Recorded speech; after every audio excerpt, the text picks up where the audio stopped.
Let's be honest, nobody saw this coming. Not the analysts, not the critics, not even the nations that once looked down on them. But here we are, 2025, and the world is finally forced to admit what Filipinos have known all along. You can underestimate them, mock them, even ignore them, but you can never outwork them. From global hospitals to space tech labs, from oil rigs in Qatar to AI hubs in Silicon Valley, Filipinos just shattered every expectation the world had. And the question everyone's whispering now is, how did they do it? Stay tuned. If you're interested in this topic, hit the like button, subscribe, and type interested in the comments, and I will give you a heart. The truth is, no one expected it to happen this fast. Not the economists, not the global institutions, not even the nations that once dismissed the Philippines as a developing underdog. Yet here we are. Filipinos have done it again. This time, not just breaking records, but breaking every expectation the world quietly placed on them. And for the first time, global leaders are admitting it out loud. Let's rewind for a second. 10 years ago, the global conversation about the Philippines was about remittances and labor exports. Filipinos were called the world's helpers, the nurses of the globe, or the workers who never complain. But 2025 flipped that narrative completely. The same workforce the world once underestimated has now become the driving engine behind healthcare recovery, maritime dominance, global tech innovation, and education leadership. Here's the stat that made international headlines last week. Filipino professionals now represent the largest foreign-born skilled workforce in 18 countries, including Canada, the United Kingdom, and the United Arab Emirates. That's not migration. That's a global takeover built on competence and credibility. The IMF's 2025 World Labor Report stunned analysts. Filipino overseas workers now inject $47 billion, 0 cents annually into the Philippine economy, a record-breaking figure surpassing all previous years. To put that in perspective, that's more than the GDP of some European nations like Croatia or Iceland. But it's not just about money. It's about influence. That $47 billion, 0 cents doesn't just sustain families. It shapes global supply chains, stabilizes healthcare systems, and keeps aging economies alive. So what changed? Simple. The world started to realize what Filipinos have known all along. Resilience isn't a buzzword, it's a survival code. If you're proud of what the Filipino spirit has achieved, hit the like button right now, subscribe if you haven't yet, and comment Proud Pinoy below. I'll be reading and giving hearts to the first 100 comments. Let's make the world hear us louder than ever before. Take the United States. In 2025, data from the U.S. Department of Labor revealed something jaw-dropping. 1 in every 5 registered nurses in America is now Filipino-born. That's not a coincidence. It's consistency, sacrifice, and excellence, showing up every single day in hospitals that would otherwise collapse under staff shortages. In the Middle East, the story is the same but louder. Saudi Arabia, Qatar, and the UAE have collectively increased Filipino employment quotas by 28% this year. Why? Because after the pandemic, governments realized one hard truth. The global economy may be powered by oil, but it's held together by Filipino manpower. And yet, this isn't just about labor anymore, it's about leadership. Filipinos are no longer just filling positions, they're running the operations. In Dubai alone, over 1,500 Filipino professionals now occupy managerial or executive roles in finance, logistics, and education. Meanwhile, in Canada, Filipinos dominate the healthcare education sector, training the next generation of nurses. That's right, the teachers now come from the same nation that used to send the students. But the biggest surprise came from Silicon Valley. 2025 became the year Filipino tech engineers rose from the background to the boardroom. Companies like Google, Tesla, and Meta began recognizing Filipino AI developers and cybersecurity specialists as top-tier global talent. One major tech CEO even said during a conference in Singapore, "If you want stability, hire a Filipino." That statement rippled across industries because it wasn't just praise, it was an admission. A quiet confession that global corporations finally saw what the media never reported. Filipinos don't just adapt to systems, they improve them. Let's talk about education for a moment. The Philippines, once criticized for its brain drain, is now exporting intellectual capital. The country has become one of Asia's most rapidly growing education exporters.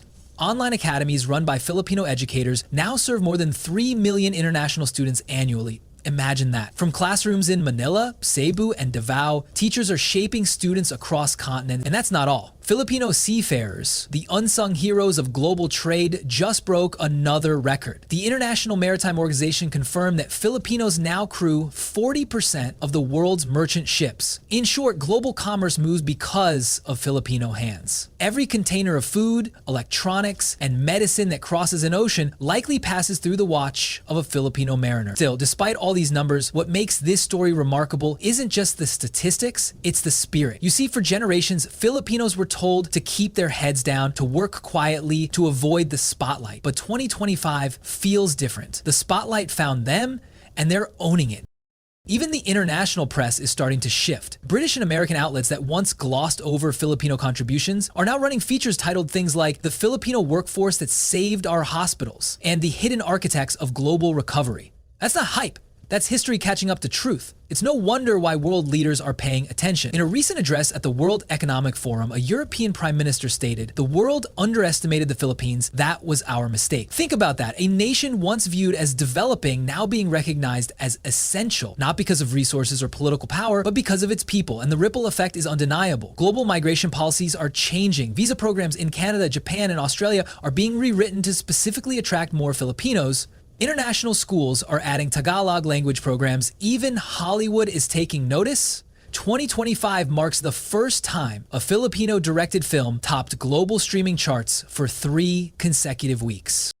But this story isn't just about breaking records. It's about breaking cycles. The cycle of underestimation, invisibility, and silence. Filipinos are no longer waiting for the world's permission to be seen. They're taking the narrative into their own hands, building companies, leading institutions, and rewriting the meaning of global influence. So when we say Filipinos just broke every expectation, it's not a metaphor. It's measurable. From the seas to the servers, from classrooms to command centers, the Filipino name has become synonymous with excellence. And the best part, they're just getting started. Because behind every global success story is still that same humble force. Families praying across time zones, children waiting on late night calls, parents sending home their hard-earned savings. That's not just economics, that's love in motion. This isn't just a record-breaking moment, this is a revelation. The world finally admits what Filipinos never needed anyone to tell them, that greatness isn't found in privilege or wealth, but in persistence, heart, and hope that never fades.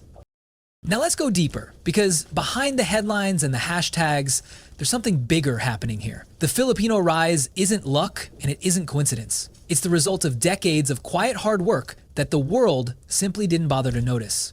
But now, it's impossible to ignore. The tipping point began in late 2024 when the World Bank released a study ranking the Philippines among the top 5 countries transforming human capital into global economic power. That means Filipinos aren't just migrating anymore, they're multiplying opportunity. Every nurse in New York, every engineer in Dubai, every teacher in Toronto has become part of an invisible network connecting the world through skill and trust. And here's the twist. The same countries that once recruited Filipinos as low-cost labor are now courting them as strategic partners. In Japan, government-backed programs now pay for Filipino nursing students to study Japanese language and healthcare systems before employment even starts. Germany has expanded its Triple Win program, granting permanent visas to Filipino health professionals after just 2 years. Even the UK Parliament mentioned the Philippines in its official migration report, calling the Filipino community a backbone of critical industries. Think about that. A country once labeled the labor exporter of Asia, now being described as the backbone of the West's workforce. It's not just progress, that's poetic justice. But it's not just about working abroad anymore. Back home, the ripple effect is massive. In 2025, remittances hit an all-time high of $47 billion, 0 cents, but the real story lies in how that money's being used. Unlike past decades, Filipinos are no longer just sending money for survival, they're sending capital for startups, property, and education. OFW families are now funding local tech hubs, opening cafes in Cebu, building solar companies in Iloilo, and investing in coastal resorts that rival Bali. The overseas Filipino worker has quietly evolved into the overseas Filipino founder. If this transformation makes you proud, hit that like button right now and drop respect in the comments. I'll personally heart and reply to some of the most inspiring stories you share below. Let's celebrate what we've built together. Now let's get back to it, because this isn't just an economic shift, it's a cultural awakening. Filipino creativity has gone global, and it's rewriting how the world views Southeast Asia. In Hollywood, the Filipino-directed film Golden Hour just won Best International Feature, and Netflix greenlit 2 more Filipino series after it dominated streaming charts in the US and Europe. Meanwhile, a Cebuano artist's digital illustration called Isale Rising sold for $1,200,000 0 cents as an NFT and was displayed at the Louvre's digital art exhibition. Even in music, something extraordinary is happening. Filipino singers are topping charts not because of novelty, but because of mastery. Spotify's global playlist Voices of 2025 featured 3 Filipino artists, a record breaker for Southeast Asia. And it's not just the entertainment industry noticing. The World Economic Forum named the Philippines the new creative innovation hub of Asia, citing its blend of empathy, adaptability, and English fluency as key factors. But let's be real, this didn't happen overnight. It happened in silence, in sacrifice. It started with the mother in Riyadh working double shifts so her child could study medicine back home. It started with a seaman spending 300 days at sea to build a small business for his family. It started with a teacher in Manila who tutored kids online across 3 different time zones. Every unseen act of persistence built the foundation for this global recognition. And now, as nations scramble to address labor shortages, aging populations, and skill crises, guess who they're turning to? The same people they once overlooked: Filipinos. But here's where it gets even more fascinating. Economists call it the Filipino multiplier effect. Every Filipino working abroad creates an average of 3 new jobs back home through remittances, investments, or business collaborations. That's how small communities grow into thriving microeconomies. One family in Cavite turned their mother's remittances into a bakery. That bakery now employs 12 people. Multiply that by millions of families, and you see why the Philippines is rising from the grassroots upward. The shift is psychological too. Ask any young Filipino today and you'll feel it. The confidence, the hunger to be world class. They're no longer asking for permission, they're asking for partnerships. Global companies are noticing. Microsoft's regional head of AI training said, Filipinos adapt to tech faster than any market we've worked with in Asia. That's data, not opinion. Even institutions are catching on. Harvard Business Review published a 2025 feature titled The Filipino Advantage, analyzing how Filipino empathy, communication, and resilience create better workplace cohesion. It concluded with a bold line: the 21st century leader will likely speak English with a Filipino accent. That's not just recognition, that's prophecy. And you know what's ironic? While all this is happening, major Western media still talk about emerging economies. But on the ground, you can see the shift. Filipino engineers managing European infrastructure projects. Filipino doctors heading entire hospital departments in Canada. Filipino CEOs signing deals in Singapore. The question is no longer, can Filipinos compete? The question is, how long before they lead? The answer? It's already happening, and quietly the world knows it. That's why nations are revising immigration laws to keep Filipinos longer. Australia increased its skilled visa quotas specifically for Filipino professionals by 33%. Japan expanded residency options for Filipino caregivers and tech workers. Even the EU is discussing a Philippines talent bridge to attract professionals directly. And back home, the pride is palpable. From jeepney drivers to young coders, from call center workers to farmers adopting solar irrigation. The narrative has shifted from survival to significance, because this isn't about leaving anymore, it's about leading wherever Filipinos are planted. So when we say the world finally admits it, it's not because Filipinos demanded it, it's because excellence spoke louder than stereotypes ever could, and that's the power of proof. Stay tuned, because in the next segment, we're uncovering the untold truth: who tried to hide this Filipino rise, why global institutions kept quiet for so long, and how 2025 became the year the silence finally broke.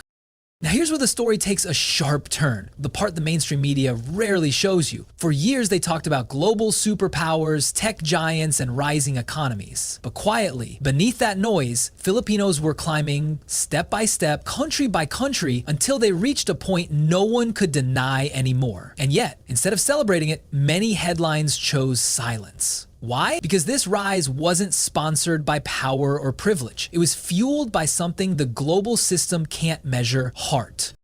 See, the Filipino rise challenges the global narrative. It doesn't fit the typical formula of success built on resources or weapons or wealth. It's a story built on the strength of people, nurses, teachers, builders, seafarers, coders, who gave the world something it desperately needed but couldn't produce on its own: human care. That's what's really shaking the system. The nations that once defined progress by GDP are now realizing the real measure of greatness might just be compassion.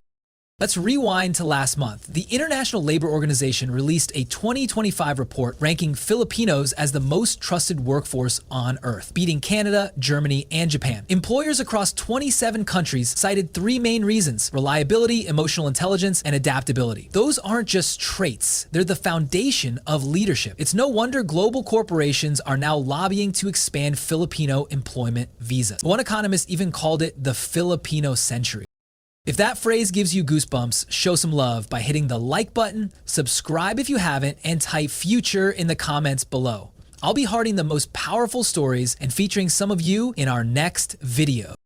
Now let's peel back the curtain, because for every record broken, there's a resistance formed. Certain global institutions are uneasy. Why? Because the Filipino workforce has proven that success doesn't require dominance, it requires dignity, and that threatens old power structures. You see, when 40% of the world's ships run because of Filipino seafarers, when the majority of healthcare systems depend on Filipino compassion, and when global tech infrastructure is being coded by Filipino minds, that's influence. And influence can't be ignored forever. In diplomatic circles, that's already becoming clear. The European Union recently called the Philippines a critical humanitarian ally. Japan's prime minister referred to the Filipino workforce as a pillar of Asia's stability. Even the U.S. Chamber of Commerce published a 2025 study highlighting Filipino contributions as indispensable to post-pandemic recovery. These aren't small compliments. They're acknowledgments from the highest levels of power that the Filipino presence isn't just welcome, it's necessary. But here's where it gets emotional. This recognition came from struggle. For decades, millions of Filipinos worked far from home, building wealth for other nations while missing birthdays, weddings, and funerals. It was a sacrifice the world benefited from, but rarely thanked. And now, as headlines shift, something beautiful is happening: gratitude. Hospitals in London now dedicate entire wings to Filipino nurses. Cities in Canada host Filipino Appreciation Days. Even in Qatar, a public monument was unveiled this year, honoring the contributions of OFWs to the nation's development. These are the stories that matter. And yet, mainstream outlets barely mention them. Why? Because they're too busy chasing controversy. But here's the thing: truth doesn't need trending hashtags. It needs witnesses. People like you. This channel exists for that reason, to document the rise of a people who refuse to be invisible. And the proof keeps stacking higher. In 2025, the Philippines became the only one exporter of healthcare professionals in the world, overtaking India. Filipino entrepreneurs launched over 50,000 registered businesses abroad, according to the UN Migration Council, and in a stunning first, a Filipino scientist, Dr. Andrea Santos, was nominated for the Nobel Peace Prize for her work in climate-resilient agriculture. You see, the world didn't just underestimate Filipinos, it misunderstood them. It thought they were just hardworking, but they're also visionaries. They thought they were just followers, but they're builders. They thought they'd always leave, but now they're leading everywhere. So what's next? The data paints a clear future. By 2030, experts predict Filipinos will dominate the global caregiving, maritime, and tech industries. A triple crown of humanitarian, industrial, and digital excellence. But beyond the numbers, it's about reputation. The Filipino name now carries weight, trust, warmth, and quality. You don't buy that kind of reputation, you earn it, one sacrifice at a time. And if you look closely, you'll notice something poetic. The world's most powerful nations are aging, while the Philippines remains one of the youngest. The average Filipino age is 26. That means the future belongs to them. The energy, creativity, and adaptability that define this generation will shape the global economy's next era. So yes, the media can stay silent, but the world can't ignore what's already in motion. Filipino influence is no longer a possibility, it's a presence. From boardrooms to battlefields, from hospitals to Hollywood, the signature of Filipino excellence is stamped on every global success story. And the silence? It's not suppression, it's surrender. The world finally realizes that the Filipino rise isn't a trend, it's the new truth. And let's end with this thought. Filipinos didn't just break expectations, they rewrote them. They turned labor into legacy, struggle into strength, and silence into symphony. And long after headlines fade, this story will echo in the laughter of overseas families finally reunited, in the innovations born from sacrifice, and in the quiet pride of a nation that never stopped believing. Because at the end of the day, this isn't just about records, it's about redemption. The Filipino journey was never meant to impress the world, it was meant to inspire it, and it just did.